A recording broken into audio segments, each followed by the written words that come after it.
Hey guys, I'm Elliott. This is Everything Elliott. Thanks for stopping by and checking out this video.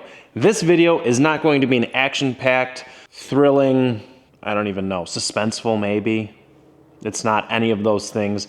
Today we're going to be discussing that behind me, my Kubota L4701.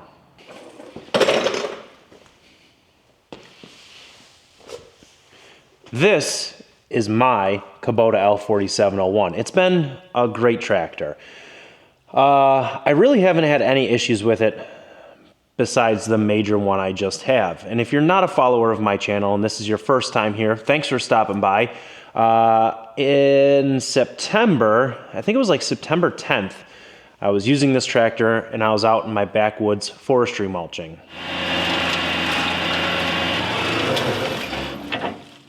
Now, while I was forestry mulching, you guys saw the tractor died and then it wouldn't restart.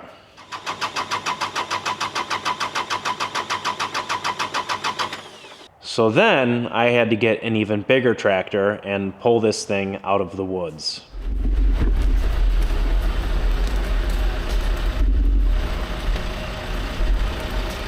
So that's the day that my tractor died, September 10th.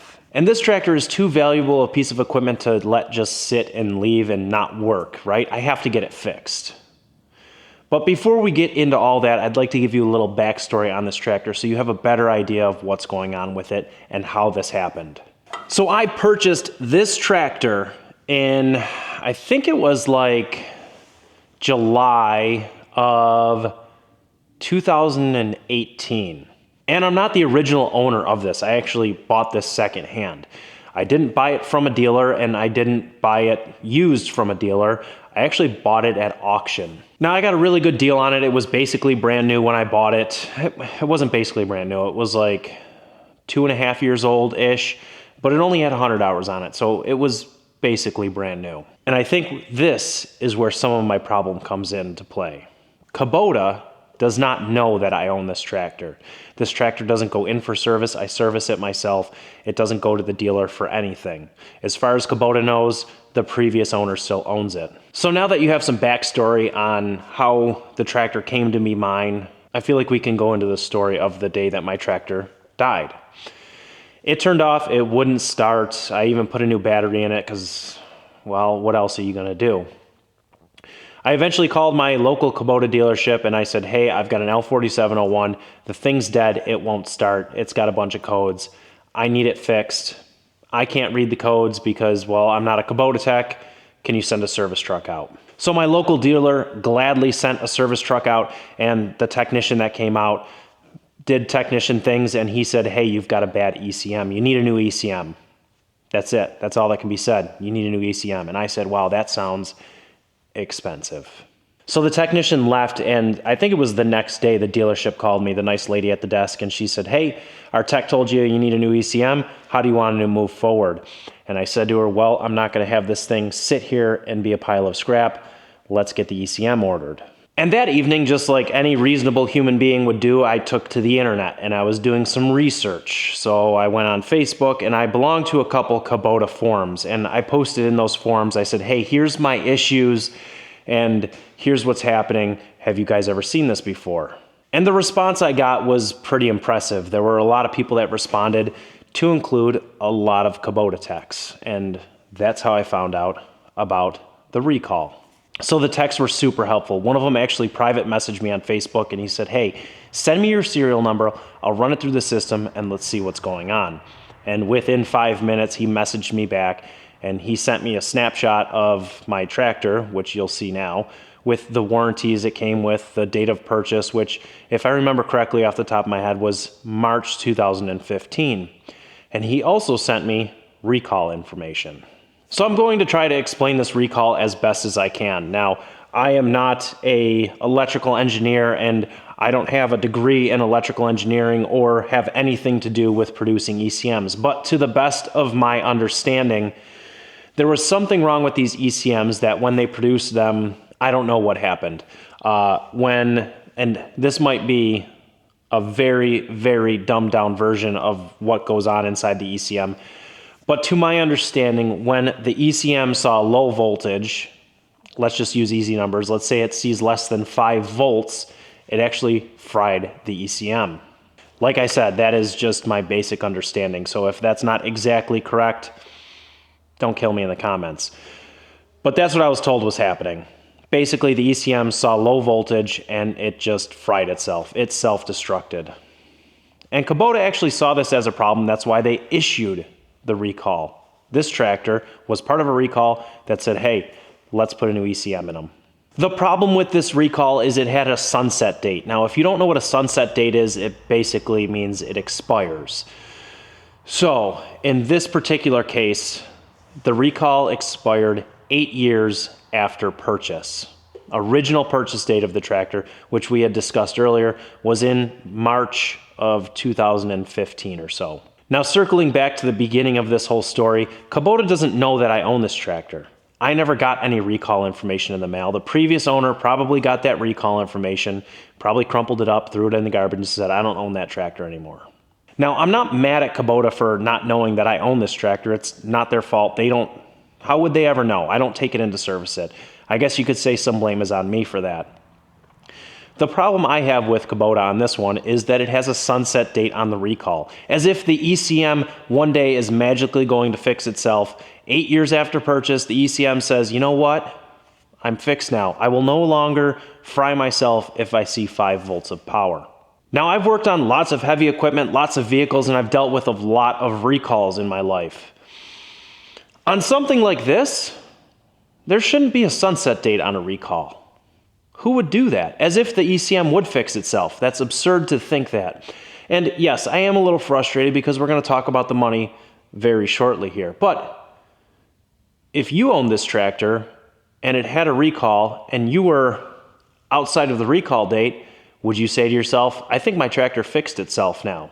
No, probably not. If Kubota knew it's a problem, it's probably going to be a problem at 9 years, at 10 years, at 11 years, until that ECM no longer sees a full 12 volts. So let's talk about how everything happened. I tell the dealership to order the ECM. I talk to the guy on Facebook, one of the Kubota techs from who knows where, and then I call my dealership the next day and I said, hey, what about this recall? And she says, yes, you are correct. Your tractor did have an active recall. However, it's out of date. And she told me about the expiration. I knew about all that already because I had the information from the Kubota rep when he sent it to me. I said to my dealer, I said, thanks for looking into this. Can you look into it more? Can we talk to Kubota and see if they're willing to extend the recall or whatever? Because frankly, it's ridiculous that a recall would expire. So my dealership orders the parts and it took about a month for them to come in, which is ridiculous in itself, but that's neither here nor there. The tractor gets fixed. It's been running, been working great, no problems with it, and it's been about a month. And I'll be completely honest with you, I thought Kubota was going to cover it. I didn't hear from my dealer for over a month. I just thought that, hey, it's taken care of, Kubota covered it, and we're going to move on with our life. So since Kubota didn't cover it, let's talk about what this cost me.